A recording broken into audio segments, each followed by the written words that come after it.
why do we have to have price controls in Zimbabwe? The price control of any country is done to stabilize the economy so that you get rid of other ill practices in the industry, trade and industry of any country.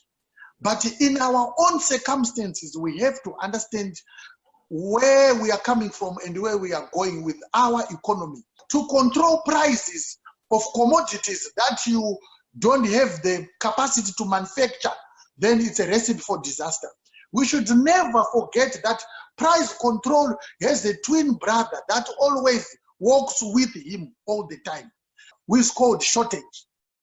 Right, I totally agree with you that if you control the price of any product, the next thing will be shortages. Yes. Now the question is, why are we failing to produce a simple thing like cooking oil, salt, sugar? Why are we failing to produce those cheap, easy to make products?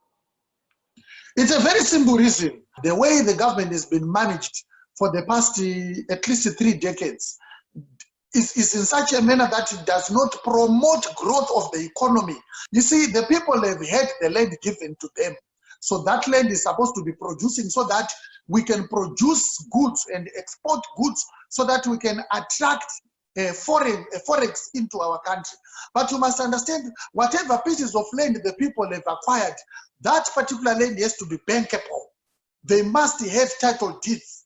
So when you have a piece of land with a lease, 99-year lease that we've given from the government, but that government does not give you the title deeds to that particular piece of land, what it inherently means, you are actually a tenant in a property that you say you are owning for 99 years. Now, as a tenant, there is no financial infrastructure or financial institution that is there that can give you money to develop that particular land. What I'm saying is, you can't go to the bank and say, can I please have 4 million to buy tractors so that I want to do poultry on my 6 or 10 hectares of land that I have. You can't do that because you don't have title deeds.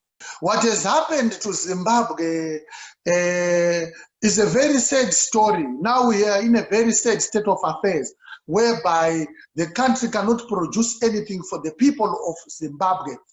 And we cannot even attract direct foreign investment because of our policies that we have. One of the policies, I think you are aware of the 51-49% shareholding in any business infrastructure that one would want to invest.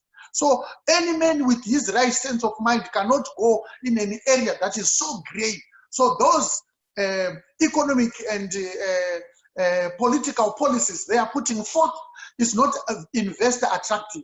So we don't have many people coming to invest in Zimbabwe. So actually we are living in that's why I've always said it's actually a pariah state. There is no one who is going to be attracted from anywhere under the sun unless we put our politics first. So what happens is we must first have the situation whereby our politics is whipped into line before the economy starts to ramp. Okay, I think that would be music to the ears of many Zimbabweans to imagine a situation where our politics is in line with our economics. So besides shortages, what are the other possible outcomes of this decision to control prices? The outcome is devastating, if I can put it that way, for the people of Zimbabwe who love their families so dearly. It breaks my heart even to think what is going to happen to the people of Zimbabwe, given that the commodities were actually short even prior to the striking of the coronavirus in Zimbabwe. There were already shortages of all the basic commodities, uncontrolled. Now, what is going to happen when those commodities are even controlled? It's actually, it's an economic mayhem. That's what it is. People are literally being starved, if I can put it that way. People will start to die of hunger because they cannot afford the prices that comes after the control of basic commodities. Because people will practice what we call hoarding, where people are buying to store.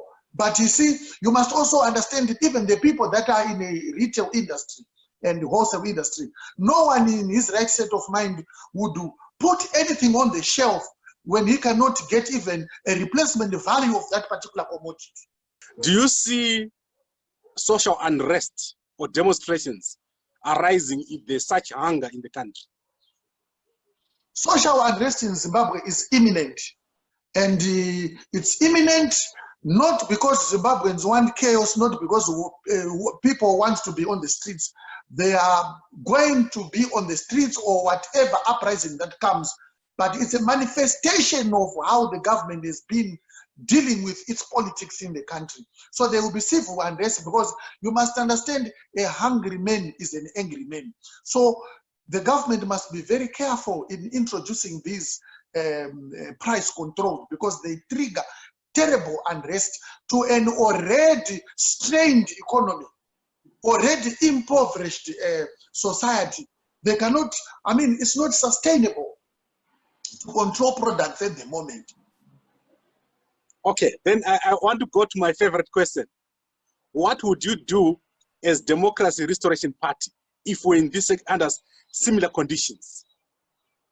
If we were under the similar conditions, being the governing part of the Republic of Zimbabwe, what we would seek to do is to put value first on people before we even talk of the economy.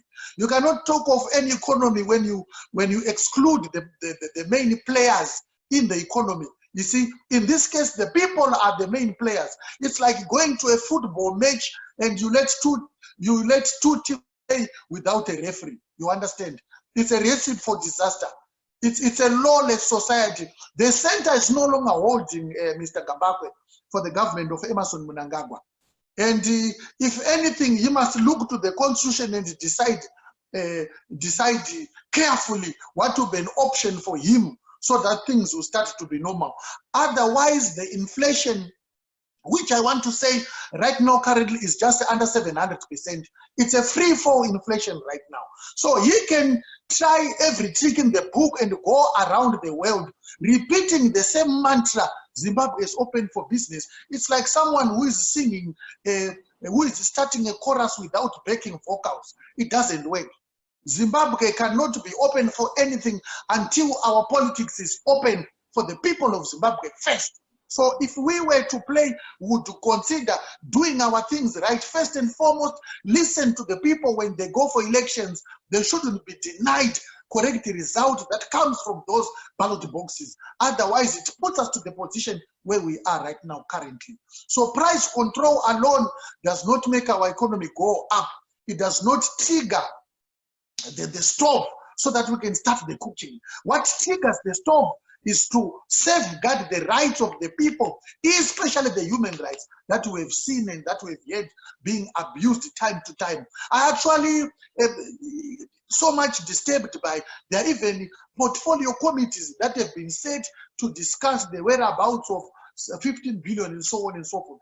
But I've never had any portfolio committee that has been tasked to find the whereabouts of missing persons, including Rashiwe Gusha, including Tai Dzamara, and many more. So Zimbabwe cannot talk of any economic reform or price control before it opens to the people who do matter in this whole setup. You see, the whole economic ecosystem zeroes into the people. It goes back to the people. The people of Zimbabwe are precious. So if we were to be the playing political party or the leading political party, we would put value first on the people of Zimbabwe, and that would eventually make our economy ramp. Give the people the title deeds for that piece of land so that people outside or in the diaspora will be attracted to come and invest in Zimbabwe because that piece of land is bankable. Banks can then start be able to find agricultural products because the bank will tell you, we'll give you 4 million. But what happens if you go across there and that million money is stolen? Then you can open your bank and say, thank you, sir, I've got this title deeds. You can use this as collateral security. Then things start to move on. So we would be doing things differently. I must be honest. If DRP comes to play, we're going to revamp everything. Everything. And we are going to do it in style. We will never humiliate the vanquished. We would rather want to work with even the vanquished. You understand? We are not there to humiliate people. We want to put value on people's lives. Right, Mr. Brian Mubvumbi from the Democracy Restoration Party. I really enjoyed talking to you today. You said that price controls won't work because they come with shortages, and the government of Idi Mnangagwa is going to be faced with social unrest because of this decision. Is there anything else you want to say before we close? Yeah, I would like to quickly say, you see, Zimbabwe must not be in despair. I don't believe Zimbabwean people are that passive and that solely in this political game. Everyone is a politician. If you wake up and be able to agree to buy bread at a certain price, that is political. Together we shall cross over. Please like our page. Please jump into the vehicle which is waiting to transport Zimbabwe to a better pedestal. That is DRP, Democracy Restoration Party. Together we shall overcome. Thank you very much, Mr. Brian Mubvumbi. I'll talk to you again on Saturday as we expand on this economic issue. Thank you very much, sir. Thank you so much. God bless your listeners.